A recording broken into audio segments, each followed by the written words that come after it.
দীপ্ত সংবাদে স্বাগত জানাচ্ছি আমি মোহাম্মদ ইফতেখার। শুরুতেই নিটোল টাটার সংবাদ শিরোনাম। দেশে করোনার সংক্রমণ এক সপ্তাহে বেড়েছে 60 ভাগ, নিয়মিত ব্রিফিংয়ে স্বাস্থ্য অধিদপ্তর। উন্নয়নশীল দেশের স্বীকৃতি সরকারের সুষ্ঠু পরিকল্পনার ফসল, উদযাপন অনুষ্ঠানে প্রধানমন্ত্রী। র্যাবের উপর আরোপিত নিষেধাজ্ঞা প্রত্যাহারে যুক্তরাষ্ট্রকে চিঠি দিয়েছে পররাষ্ট্র মন্ত্রণালয়।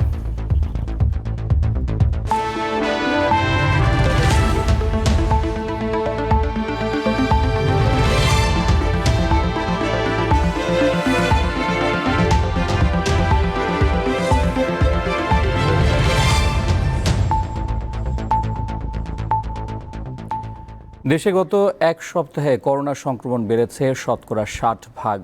একই সাথে মৃত্যু কিছুটা বেড়েছে। রবিবার স্বাস্থ্য অধিদপ্তরের নিয়মিত অনলাইন ব্রিফিংয়ে এসব তথ্য জানান সংস্থাটির মুখপাত্র অধ্যাপক ডাক্তার রোবেদ আমিন। তিনি জানান, কিছুদিন আগে সংক্রমণের শতকরা হার 2-এর নিচে নেমেছিল, তবে গত 20 ডিসেম্বরের পর থেকে কিছুটা ঊর্ধ্বমুখী চিত্র দেখা যাচ্ছে। বিশ্বের কয়েকটি দেশের উদাহরণ তুলে ধরে স্বাস্থ্য অধিদপ্তরের মুখপাত্র বলেন, এখন ওমিক্রনে পুরুষের তুলনায় নারীরা বেশি আক্রান্ত হচ্ছে, সেই সাথে তরুণরাও আক্রান্ত হচ্ছে বিভিন্ন দেশে। ওমিক্রন আগের সব চিত্র বদলে দিয়েছে। এটা নিয়ে ভীত না হয়ে বরং সকলকে স্বাস্থ্যবিধি মেনে চলার আহ্বান জানান তিনি। করোনার নমুনা নিয়ে জিনোম সিকোয়েন্সিং হচ্ছে, নতুন কেউ ওমিক্রনে আক্রান্ত হলে জানানো হবে। দুঃখজনক বিষয় হচ্ছে যে ডিসেম্বরের 20 থেকে এখন পর্যন্ত অর্থাৎ প্রায় 11-12 দিনে কিন্তু সংক্রমণের মাত্রাটা প্রায় 2-এর উপরে চলে আসছে এবং ক্ষেত্র বিশেষে এটা প্রায় 2.7-8 এইভাবে চলে যাওয়ার চেষ্টা করছে। আগে 7 দিনের তুলনায় সংক্রমণের মাত্রা প্রায় 60% আমাদের বেড়ে গেছে। মৃত্যুর মাত্রাও কিন্তু প্রায় অনেক বেড়ে গেছে, প্রায় 12 জনের মতো মৃত্যু বেশি হয়েছে এই সপ্তাহে। আওয়ামী লীগ সরকারের সুষ্ঠু পরিকল্পনার কারণেই বাংলাদেশ স্বল্পোন্নত থেকে উন্নয়নশীল দেশে উত্তরণ করেছে বলে মন্তব্য করলেন প্রধানমন্ত্রী শেখ হাসিনা। জাতিসংঘের স্বীকৃতি উদযাপন অনুষ্ঠানে বলেন, পদে পদে মৃত্যুর ঝুঁকি পেছনে ফেলে জনগণকে সঙ্গে নিয়ে এগিয়ে চলছেন তিনি। গত এক দশকের বেশি সময় ধরে দেশের টানা অগ্রগতির স্বীকৃতি মেলে 2021 সালের 24 নভেম্বর। জাতিসংঘের সাধারণ পরিষদ বাংলাদেশকে স্বল্পোন্নত থেকে উন্নয়নশীল দেশে উত্তরণের চূড়ান্ত স্বীকৃতি দেয় সেদিন।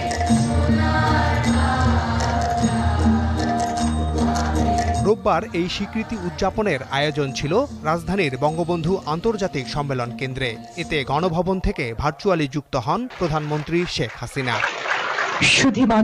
বাংলাদেশের এই উদযাপনকে অভিনন্দন জানিয়ে ভিডিও বার্তা দেয় উন্নয়ন সহযোগী বিভিন্ন সংস্থা।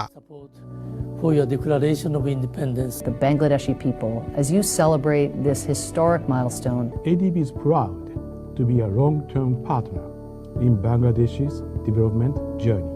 বক্তব্যের শুরুতে দেশের জনগণকে ধন্যবাদ জানান প্রধানমন্ত্রী। একই সাথে কৃতজ্ঞতা প্রকাশ করেন আওয়ামী লীগ ও উন্নয়ন সহযোগীদের প্রতি। বলেন, সব হারিয়েও তিনি মানুষের ভাগ্য উন্নয়নে নিজেকে সঁপে দিয়েছেন। আমি জানি আমার চলার পথ সহজ ছিল না।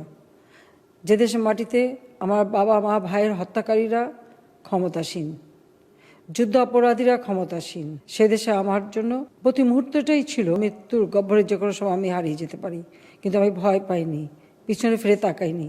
আমি এগিয়ে যাওয়ার চেষ্টা করেছি দেশের মানুষকে নিয়ে। বাংলাদেশকে উন্নয়নশীল দেশে উত্তরণে নিরলস চেষ্টার কথা তুলে ধরেন বঙ্গবন্ধু কন্যা। আজকে স্বল্পোন্নত দেশ থেকে উন্নয়নশীল দেশ, এটা হঠাৎ করে আসে না। সুষ্ঠু পরিকল্পনা আমরা নিয়েছি, প্রেক্ষিত পরিকল্পনা করেছি, সুনির্দিষ্ট লক্ষ্য স্থির করেছি এবং যার ফলেই আমরা পরিকল্পিতভাবে এগিয়েছি বলেই আজকে এই অর্জন করা আমাদের সম্ভব হয়েছে। অগ্রযাত্রার এই ধারা এগিয়ে নিতে তরুণ প্রজন্মের প্রতি আহ্বান জানান সরকার প্রধান। যে কাজ আমরা করে গেলাম সে গতি যেন হারিয়ে না যায়, বাংলাদেশ যেন এগিয়ে যায়, সেটাই আমরা চাই। আর নতুন প্রজন্মের কাছে এটাই আমাদের দাবি। অন্তত আমি তাদেরকে এইটুকু আহ্বান করব যে দেশকে ভালোবাসবে, মানুষকে ভালোবাসবে, দেশের মানুষের জন্য কাজ করবে। সেখানেই শান্তি, সেখানেই অগ্রগতি, সেখানেই উন্নতি, সেখানেই স্বস্তি। 1975 সালে স্বল্পোন্নত দেশের কাতারে ওঠে বাংলাদেশ। 46 বছর পর মিলেছে উন্নয়নশীল দেশের স্বীকৃতি। 2041 সালের মধ্যে বঙ্গবন্ধুর স্বপ্নের সোনার বাংলাকে উন্নত দেশের কাতারে নেয়ার পরিকল্পনা হাতে নিয়েছে আওয়ামী লীগ সরকার। মাহমুদ শাওন, দীপ্ত সংবাদ, ঢাকা।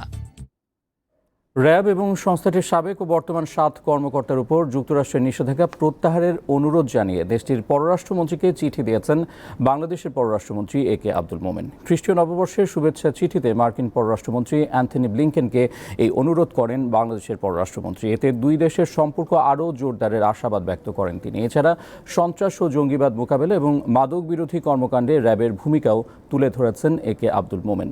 যুক্তরাষ্ট্রের পররাষ্ট্রমন্ত্রীকে দেয়া চিঠির বিষয়ে আজ সিলেটে কথা বলেন তিনি। মানবাধিকার লঙ্ঘনের অভিযোগে গত বছরের 10 ডিসেম্বর র্যাব এবং সংস্থাটির সাবেক ও বর্তমান 7 কর্মকর্তার উপর নিষেধাজ্ঞা দেয় যুক্তরাষ্ট্র।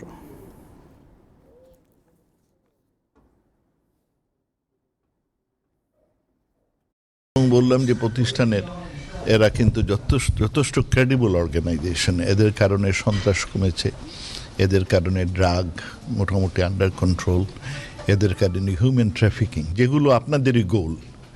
সুতরাং আমাদের কাছে খুব আশ্চর্য মনে হচ্ছে যে ওদের জিনিসটা ঠিক হয় নাই।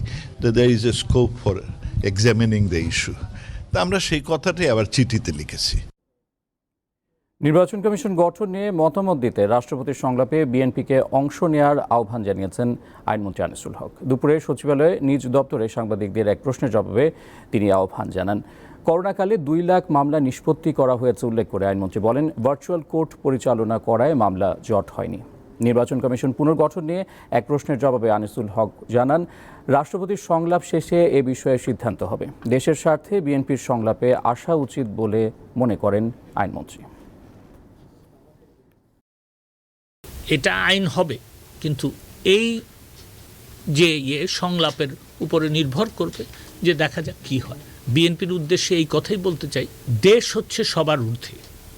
তো দেশের স্বার্থে আপনারা এই সংলাপে যদি আসেন, সেটা আপনাদের জন্য ভালো হবে, সকলের জন্য ভালো হবে। আর যে টক্সিক সিচুয়েশন থেকে বেরোনোর জন্য কিছু পদক্ষেপ নিতে হবে, এবং সংলাপে গেলে আমার মনে হয় সেটা পজিটিভ হবে। খালেদা জিয়ার মুক্তির দাবিতে বিএনপির বিভিন্ন কর্মসূচিতে বাধা দেওয়ার অভিযোগ করেছেন দলের মহাসচিব মির্জা ফখরুল ইসলাম আলমগীর। সকালে রাজধানীর গুলশানে বিএনপি চেয়ারপারসনের কার্যালয়ে সংবাদ সম্মেলনে এই অভিযোগ করেন তিনি। বলেন, খালেদা জিয়ার মুক্তির দাবিতে জনগণ স্বতঃস্ফূর্তভাবে অংশ নিচ্ছে। এতে উদ্বিগ্ন হয়ে বিএনপির সমাবেশে নানাভাবে বাধা দিচ্ছে ক্ষমতাসীন দলের নেতাকর্মী ও প্রশাসন। সিরাজগঞ্জ সহ বিভিন্ন স্থানে দলের নেতাকর্মীদের নামে মামলা প্রত্যাহারেরও দাবি জানান বিএনপি মহাসচিব। সমাবেশগুলোতে জনগণের যে স্বতঃস্ফূর্ত অংশগ্রহণ, এটাতে উদ্বিগ্ন হয়ে কখনো আপনার স্লো করে দেওয়া, কখনো আইনশৃঙ্খলা রক্ষা বাহিনীর আক্রমণ সরাসরি, কখনো আওয়ামী লীগের নেতাকর্মীদের দিয়ে আক্রমণ, এই করে তারা এই আন্দোলনকে দমন করার চেষ্টা করেছে। নারায়ণগঞ্জ সিটি কর্পোরেশন নির্বাচনের প্রচারণায় ব্যস্ত সময় পার করছেন প্রার্থীরা। আরও তথ্য নিয়ে যোগ দিচ্ছেন সহকর্মী গৌতম সাহা। গৌতম, নির্বাচনী প্রচারণার সবশেষ কি সংবাদ আছে আপনার কাছে?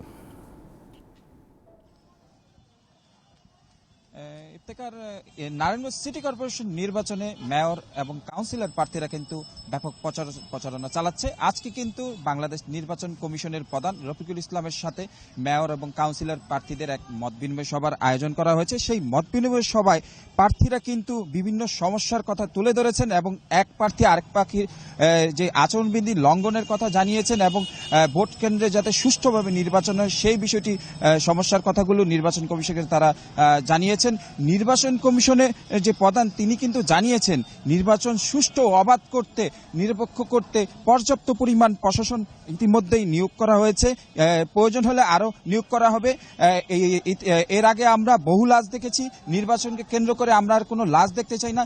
কেউ যদি কোনো প্রকার আচরণবিধি লঙ্ঘন করে, কোনো প্রকার অপ্রীতি ঘটানোর চেষ্টা করে, তার বিরুদ্ধে কঠোর ব্যবস্থা গ্রহণ করা হবে। এছাড়া ভোটারদের সাথে আমরা কথা বলে যে বিষয়টি জানতে পেরেছি, তারাও কিন্তু এই নাসিক নির্বাচন কেন্দ্র করে সুষ্ঠু ও অবাধ একটি ভোট চায়। তারা নির্বিঘ্নে তারা ভোট দিতে পারে এবং তাদের পাশে যেই প্রার্থীরা থাকবে এবং এই নাসিক এলাকার উন্নয়ন ঘটাবে, সেই রকম প্রার্থীকে তারা বেছে নিয়ে ভোট দিয়ে জয়যুক্ত করবে বলে আমাদের জানিয়েছেন।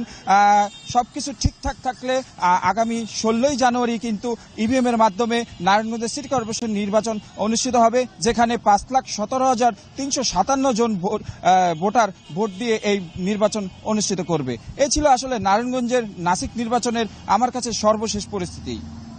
গৌতম, আপনাকে ধন্যবাদ।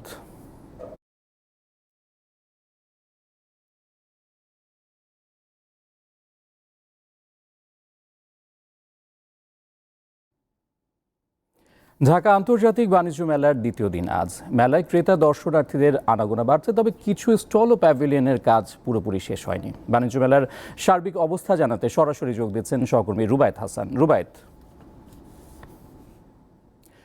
মেলার দ্বিতীয় দিনে মানুষের উপস্থিতি এবং পণ্য বিক্রি কেমন হচ্ছে জানাবেন।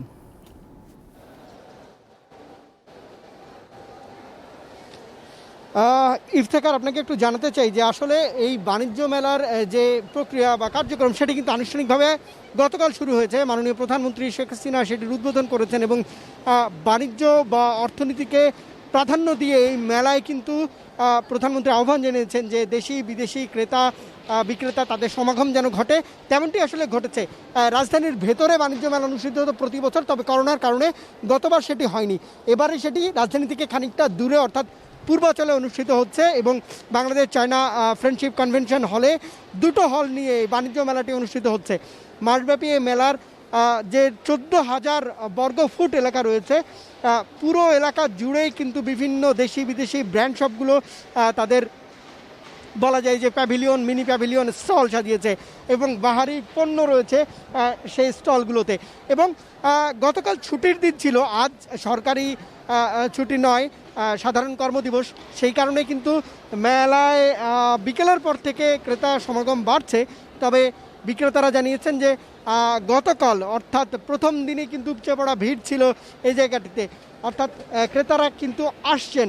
তবে ক্রেতাদের সঙ্গে কথা বলে যেটি জানতে পেরেছি যে মেলায় আসতে অনেকটা ঝক্কি পোহাতে হচ্ছে, কারণ অনেকটা দূরে হওয়ার কারণে এই মেলায় তাদের আসতে অসুবিধা হচ্ছে। কারণ কুড়িল ফ্লাইওভারের নিচ থেকে 30টি বিআরটিসির বাসের মাধ্যমে সরাসরি এই মেলায় আসতে হবে। তারপরে আসলে 40 টাকা টিকিট কেটে এই এক্সিবিশন হলে ঢুকতে হবে এবং তারপরে তার উপভোগ করতে পারবেন। তবে বিক্রেতারা বলছেন, কয়েকজন বিক্রেতার সঙ্গে কথা বলেছি দেশি বিদেশি মিলে, তারা বলছেন যে বড় পরিসরে হওয়ার কারণে তারা প্রত্যাশা করছেন দিন যত গড়াবে এই মেলায় দর্শনার্থী ক্রেতাদের সংখ্যা বাড়বে। ক্রেতারা বলছেন যে শুধুমাত্র আসাটাই একটু তাদের জন্য চ্যালেঞ্জের হয়ে দাঁড়ছে। আর করোনাকালীন সময়ে আমার যেটা মনে হয়েছে যে পুরো মেলায় যারাই আসছেন তাদের মধ্যে স্বাস্থ্যবিধি মানার প্রবণতা খানিকটা কম রয়েছে। এক্ষেত্রে বারবারই মাইকে ঘোষণা দেওয়া হচ্ছে স্বাস্থ্যবিধি মেনে চলার জন্য এবং মানুষজন কিন্তু আসছেন বিভিন্ন ধরনের পণ্য ক্রয় করছেন। তারা বলছেন যে বাজারে যে পণ্যটি আসলে পাওয়া যায় না সেটি মেলায় এক ছাদের নিচে বিভিন্ন পণ্যের অনেক রকম ডিজাইন এবং অনেক রকম পণ্যের সমাহার হয়ে থাকে, সে কারণেই তারা মেলায় আসছেন। তবে দূরত্বটাকেই তারা আসলে এক ধরনের প্রতিবন্ধকতা হিসেবে দেখছেন। তবে বিক্রেতারা প্রত্যাশা করছেন দিন যত গড়াবে মানুষ তত আসলে এই মেলায় আসবে, আগ্রহ বাড়বে, এমনটা তাদের প্রত্যাশা রয়েছে। ইফতেখার। রুবায়েত, আপনাকে ধন্যবাদ। এবারে কেওয়াই স্টিল চট্টগ্রাম সংবাদ।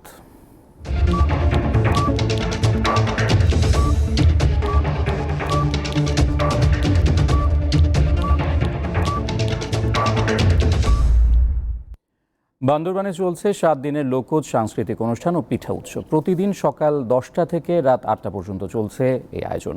শনিবার সন্ধ্যায় বান্দরবান জেলা প্রশাসকের কার্যালয় প্রাঙ্গণে উৎসবের উদ্বোধন করেন পার্বত্য চট্টগ্রাম বিষয়ক মন্ত্রী বীর বাহাদুর উশয় সিং। এই সময় উপস্থিত ছিলেন জেলা প্রশাসক ইয়াসমিন পারভিন তিবরিজি, পুলিশ সুপার জেরিন আক্তার ও সিভিল সার্জন অং সুই প্রু মার্মা সহ আরও অনেকে। জুমে উৎপাদিত বিভিন্ন চাল দিয়ে হরেক রকমের পিঠা ও স্থানীয় জনগোষ্ঠীর লোকজ সাংস্কৃতিক অনুষ্ঠান পরিবেশনের মাধ্যমে বান্দরবানকে দেশি বিদেশি পর্যটকদের কাছে আকর্ষণীয় করে তুলতে এমন উদ্যোগ বলে জানান আয়োজকরা।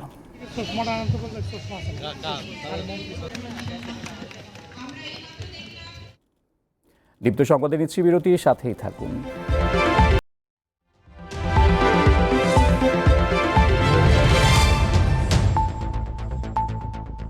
আবারও আমন্ত্রণ দীপ্ত সংবাদে। বরিশালে আলাদা সড়ক দুর্ঘটনায় 4 জন নিহত হয়েছে।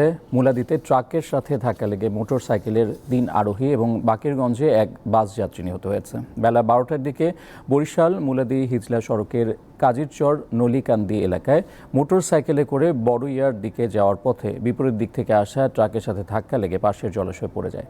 এই সময় 3 জন নিহত হয়। এদিকে বরিশাল পটুয়াখালী সড়কের বাকেরগঞ্জের বটতলা এলাকায় গাছের সাথে ধাক্কা লেগে নিহত হয়েছে একজন।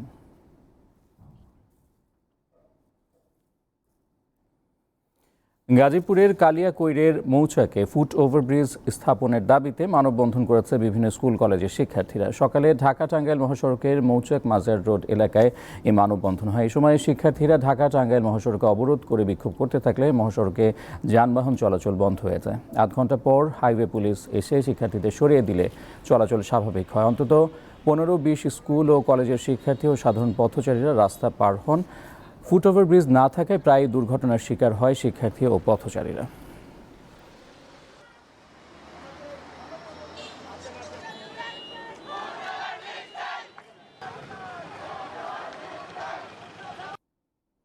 উত্তরের জেলা নওগাঁতে বেড়েছে শীতের প্রকোপ। সেখানকার পরিস্থিতি জানাতে যোগ দিচ্ছেন সহকর্মী আব্দুর রৌফ। নওগাঁয় শীত বাড়ায় জনজীবনে ঠিক কী প্রভাব পড়েছে আমাদের জানাবেন। ইফতেখার, আপনাকে ধন্যবাদ। আসলে গত সপ্তাহ থেকে কিন্তু এই সপ্তাহের গতকাল থেকে কিন্তু নওগাঁর তাপমাত্রাটা অনেকটা কমে এসেছে। আজকে নওগাঁর সর্বনিম্ন তাপমাত্রা রেকর্ড করা হয়েছে 12.3। তো আমাকে নওগাঁর বদলগাছি আবহাওয়া কৃষি পর্যবেক্ষণাগারের ভারপ্রাপ্ত কর্মকর্তা মিজানুর রহমান জানিয়েছেন যে আকাশে এখনো বিক্ষিপ্ত মেঘ থাকার কারণে তাপমাত্রা কিছুটা বৃদ্ধি পেয়েছে। তবে এই মেঘটা আকাশ থেকে সরে যাওয়ার পরে কিন্তু তাপমাত্রাটা আরো কমবে এবং শীতের পরিমাণটা কিন্তু আরো বৃদ্ধি পাবে। অপরদিকে এই প্রচন্ড শীতের কারণে দিনের কিছুটা অংশ নিরুত্তাপ সূর্যের দেখা পাওয়া গেলেও কিন্তু সূর্যটা অস্ত যাওয়ার পরপরই কিন্তু শীতের প্রকোপটা খুবই বেড়ে যাচ্ছে, যার কারণে বিশেষ করে বিকেলের পর থেকে রাস্তাঘাটগুলোতে মানুষের চলাচলটা অনেকটা চোখে পড়ছে না। এতে করে কিন্তু নওগাঁর যেসব খেটে খাওয়া মানুষরা আছে, বিশেষ করে এখন বর্তমানে নওগাঁর কিন্তু আপনার হচ্ছে বোরো ধান চাষের মৌসুম চলছে। এই মৌসুমে কিন্তু প্রচন্ড শীতের কারণে সেসব মানুষরা কিন্তু জমিতে মানে হাল চাষ করার জন্য নামতে পারছে না প্রচন্ড শীতের কারণে। অপরদিকে কথা হয়েছে জেলা প্রশাসক মোহাম্মদ হারুনুর রশিদের সঙ্গে। তিনি জানিয়েছেন এই চলতি যে শীত চলছে, এই শীতের মধ্যে জেলার 11টি উপজেলার শীতার্ত মানুষের জন্য প্রায় 48,000 শীতবস্ত্র প্রধানমন্ত্রীর তহবিল থেকে এসেছে এবং এই শীতবস্ত্রগুলো বিতরণ কার্যক্রম কিন্তু তিনি অব্যাহত রেখেছেন।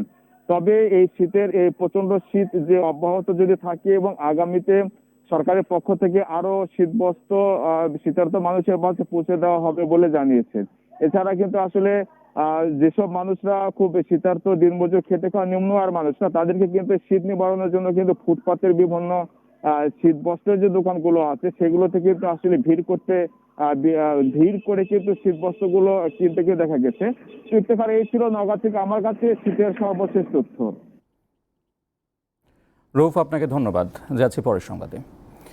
বিশ্বে শান্তিরক্ষী প্রেরণকারী দেশ হিসেবে বাংলাদেশ 1 নম্বর অবস্থানে রয়েছে বলে জানিয়েছেন সেনাপ্রধান জেনারেল এস.এম. শফিউদ্দিন আহমেদ। দুপুরে হবিগঞ্জের আজমিরিগঞ্জ উপজেলার শিবপাশা ইউনিয়নের পশ্চিমভাগ সরকারি মাঠে শীতবস্ত্র বিতরণকালে কথা জানান তিনি। এই সময় উপস্থিত ছিলেন 17 পদাতিক ডিভিশনের জিওসি ও area commander major general Hamidul Haque. প্রতি বছরের মতো এবছরও শীত মৌসুমে বিভিন্ন এলাকায় অসহায় ও দুস্থ মানুষের মাঝে শীতবস্ত্র, ত্রাণ বিতরণ এবং বিনামূল্যে চিকিৎসা সেবা প্রদান সহ জনসেবামূলক কাজ করছে সেনাবাহিনী।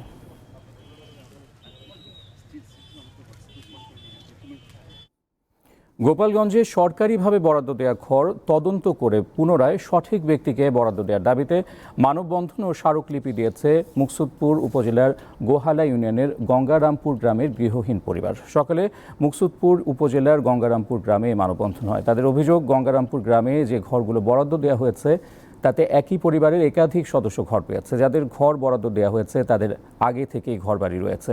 প্রকৃত গৃহহীনরা ঘর বরাদ্দ পায়নি। তাই পুনরায় তদন্ত করে সরকারি ঘর সঠিক ব্যক্তিকে বরাদ্দ দেওয়ার অনুরোধ জানায় তারা। শ্রীলঙ্কায় গ্যাসের চুলা রপ্তানি শুরু করেছে ওয়ালটন হাইটেক ইন্ডাস্ট্রিজ লিমিটেড। সম্প্রতি রাজধানীতে ওয়ালটনের কর্পোরেট অফিসে কর্মসূচির উদ্বোধন করা হয়। কেক কেটে রপ্তানি কার্যক্রমের উদ্বোধন করেন ওয়ালটন হাইটেক ইন্ডাস্ট্রিজ লিমিটেডের পরিচালক নিশাত তাসনিম সূচি। এই সময় অন্যান্যের মধ্যে ওয়ালটনের উপব্যবস্থাপনা পরিচালক নজরুল ইসলাম সরকার ও ইভা রিজওয়ানা উপস্থিত ছিলেন। অনুষ্ঠানে জানানো হয়, কয়েক বছর ধরে ওয়ালটনের গ্যাস স্টোভ নেপাল, কেনিয়া ও তানজানিয়া সহ বিশ্বের কয়েকটি দেশে রপ্তানি হচ্ছে। এদের সাথে নতুন যুক্ত হল শ্রীলঙ্কা।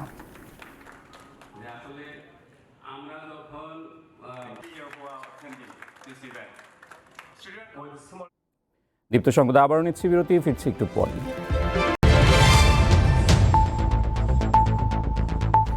স্বাগত আরও একবার, দেখছেন দীপ্ত সংবাদ।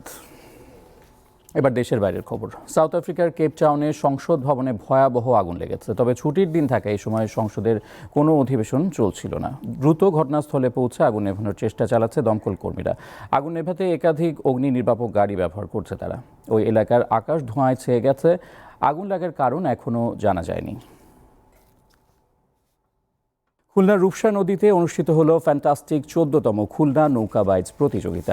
আকিজ গ্রুপের পৃষ্ঠপোষকতায় খুলনার নগর সামাজিক ও সাংস্কৃতিক কেন্দ্রের আয়োজনে এই প্রতিযোগিতা অনুষ্ঠিত হয়েছে। দুপুরে এর উদ্বোধন করেন খুলনা সিটি কর্পোরেশনের মেয়র তালুকদার আব্দুল খালেক। প্রতিযোগিতায় প্রথম হয়েছে খুলনার কয়রার সুন্দরবন টাইগার্স, দ্বিতীয় মাগুরার ভাই ভাই ও তৃতীয় হয়েছে 13 খাদার জলপরি নৌকা। এর আগে সকালে বর্ণাঢ্য র্যালি নগরের শিববাড়ির মোড় থেকে কাস্টমস ঘাটে গিয়ে শেষ হয়।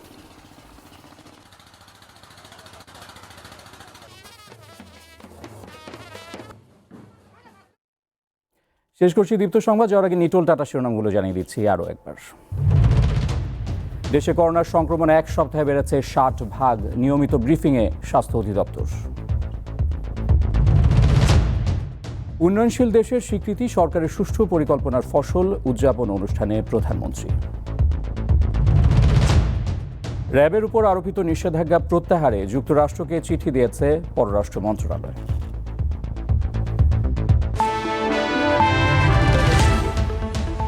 এই ছিল এখনকার মতো। পরের সংবাদ সন্ধ্যা 6টা 50 মিনিটে দেখার আমন্ত্রণ রইল। আমাদের সাথে অনলাইনে যুক্ত থাকুন facebook.com/diptonews এই ঠিকানা।